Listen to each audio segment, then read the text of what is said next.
Apparently, you can't train for HYROX without a sled, which is awkward because I've already done it twice. Once at London XL with Zoe and once at the London Olympia with one of my personal training clients. The same basic plan, no sled, no HYROX affiliated gym, no HYROX branded specialist setup, and now I'm doing it again at 47.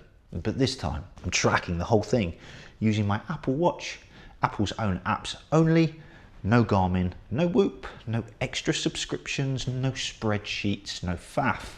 So in this video I'm going to show you why I don't think most normal people need the official kit to train properly for HYROX, what I use instead of a sled, and the bit that nobody talks about when they say you do need the full setup. Because after 2 races, I'm fairly convinced the sled isn't the thing that most of us should be worrying about. Just a very quick bit of context if you're new to HYROX. I know a lot of you won't be, but there will be some that are. HYROX is basically a fitness race where you run 1 kilometer and then you complete a workout station and you repeat that 8 times. So it's 8 kilometers of running in total, and that's broken up with 8 different stages: ski erg, sled push, sled pull, burpee broad jumps, rower, farmer's carry, sandbag lunges, and everybody's Instagram favorite, the wall balls. On paper, it sounds simple, but in real life, it's basically a long conversation with your legs where they keep asking you why you hate them. And that's partly why people love it. It's structured, it's measurable, and for people like me, and probably a lot of people like you watching, it gives training a proper target again. So we're not just turning up at the gym, doing a few random exercises, checking your watch, walking around a bit, and pretending the stretching area is recovery science.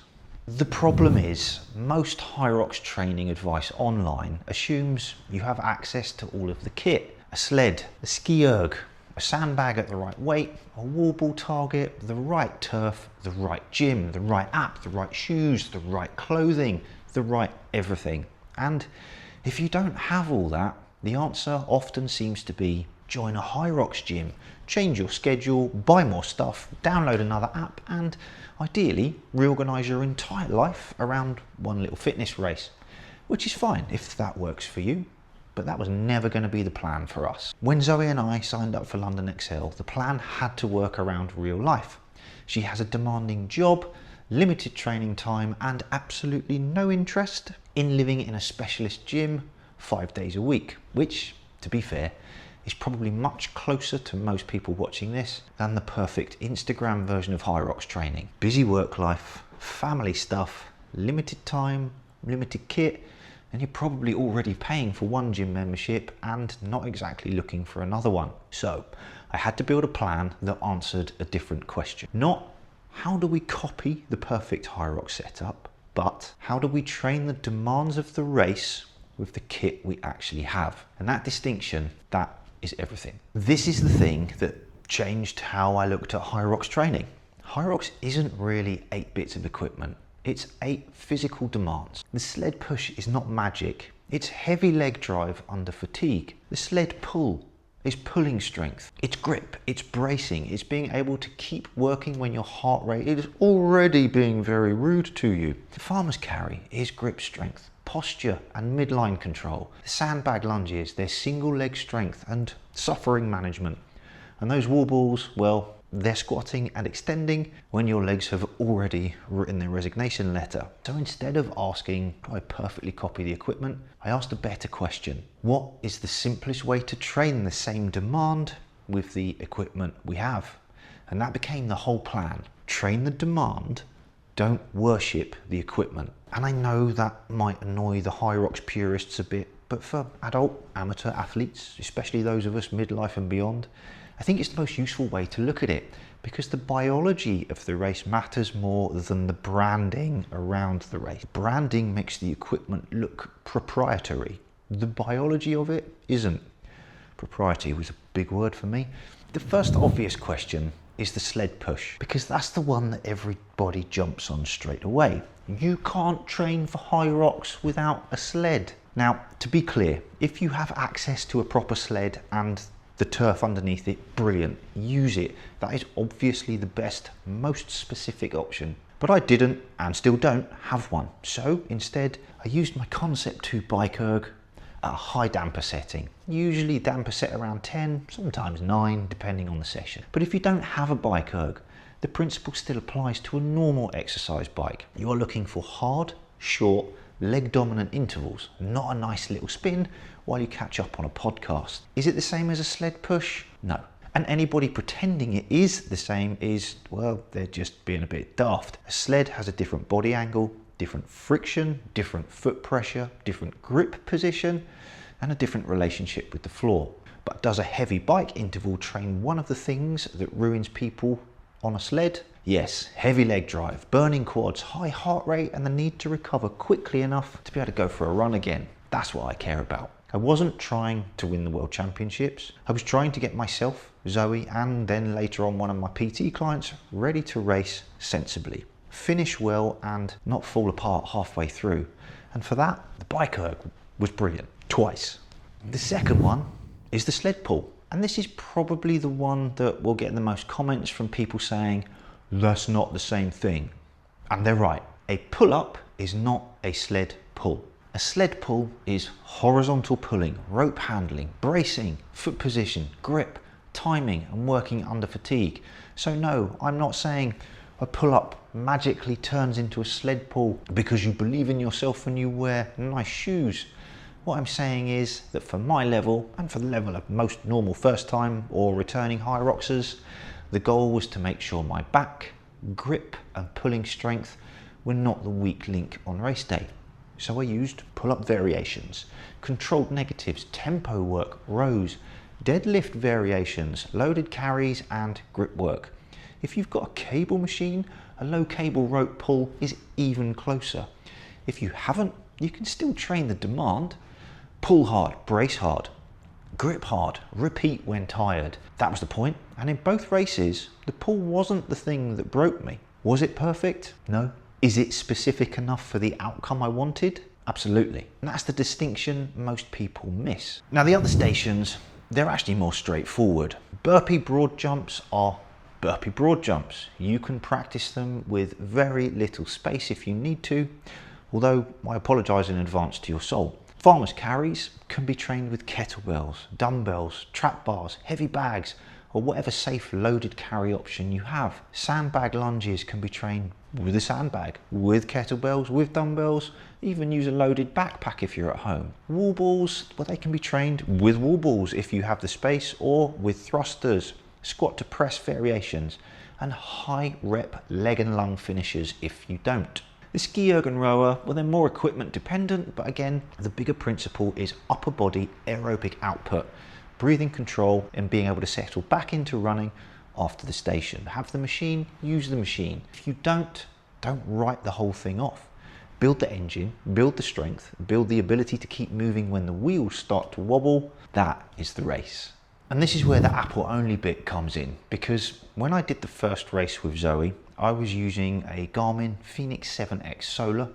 Zoe, she was using an older Apple Watch. Then for Olympia, the setup changed again. But this time, I want to keep it ridiculously simple. Apple Watch for the training sessions, native workout and strength, running, conditioning. And I use the Apple Notes app on my MacBook for sets, reps, substitutions, and session structure. The Apple Fitness and Health apps for the basic trend data. That's it. No Garmin, no Whoop, no third-party subscription, no extra recovery score telling me I'm doomed because I slept badly after eating a curry too late. And look, I like tech. I mean, obviously I like tech. Half this channel is me trying to justify owning too many devices. But for this series, the question is simple. Can a normal person train for HYROX properly using the Apple kit they probably already own? And I think yes, but I'm going to show the whole process properly, including the bits Apple does well and the bits where it's still definitely a bit annoying. A quick pause here. If this no faff approach is landing with you, training around real life, using the kit you've already got, and not overcomplicating everything, grab my free fitness blueprint below. It's aimed at busy adults like us who want to lose fat, build structure, feel fitter again, and stop getting pulled in 10 different directions by every bit of fitness advice on the internet. It's the foundation I build everything else on. Sleep, hydration, food structure, meal composition, daily activity, simple, actionable, repeatable training habits. Nothing fancy, nothing weird, and definitely no one shouting at you in a vest. The link is at the top of the description. And if you want the full HYROX plan I'm using, that is also linked there as well. But if you're new here, start with the blueprint first. Right, back to the proof. So the proof.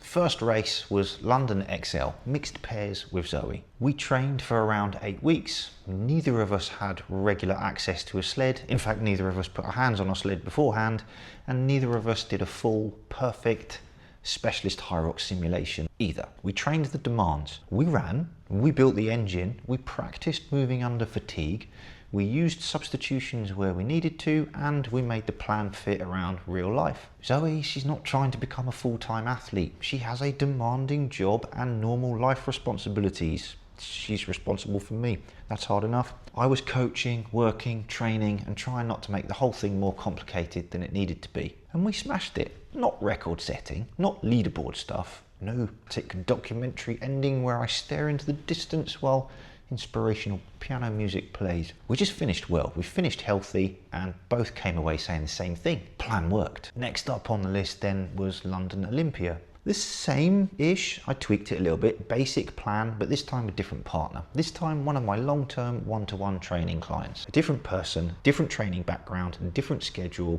similar approach. Train the demand, keep it realistic, build enough strength and enough engine, handle the race. And again, we finished it. It was great.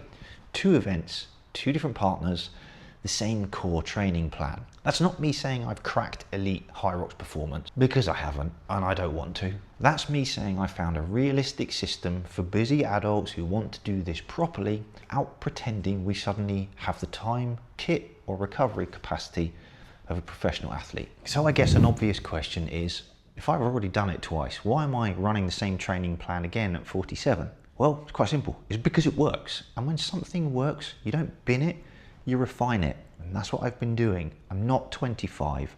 Recovery is different now. My joints, they're less forgiving. My sleep matters more. I can't just smash myself into the floor every session and call that a plan. Well, I can, but then I'll spend the next 3 days walking down the stairs like I've lost a fight with a shopping trolley. You know what I mean here. So this version of the training plan is adjusted. The structure is still built around full body training, push, pull, legs in every session, conditioning work laid in, running built up sensibly, and recovery taken seriously. But I'm paying more attention to what happens the next day. When I was younger, I judged training by effort. Did I work hard enough? Did I feel wrecked? Was I sweating enough to make it look like something meaningful had happened? Now, I judge training by what it lets me do next. Can I train again on Wednesday? Is my sleep all right? Are my joints quiet? Can I still coach, film, work, and function like a normal adult? That's the measure now. And not only that, this is a HYROX plan that I sell. So that means I need to stand by it professionally. So I need to know what it's like to complete it. And I do that with all of my training plans. If I put something new out there or I tweak or change something, I road test it because I want to make sure it's going to give the results for you or whoever that it's designed to do. Now this is where the Apple Watch setup actually becomes useful.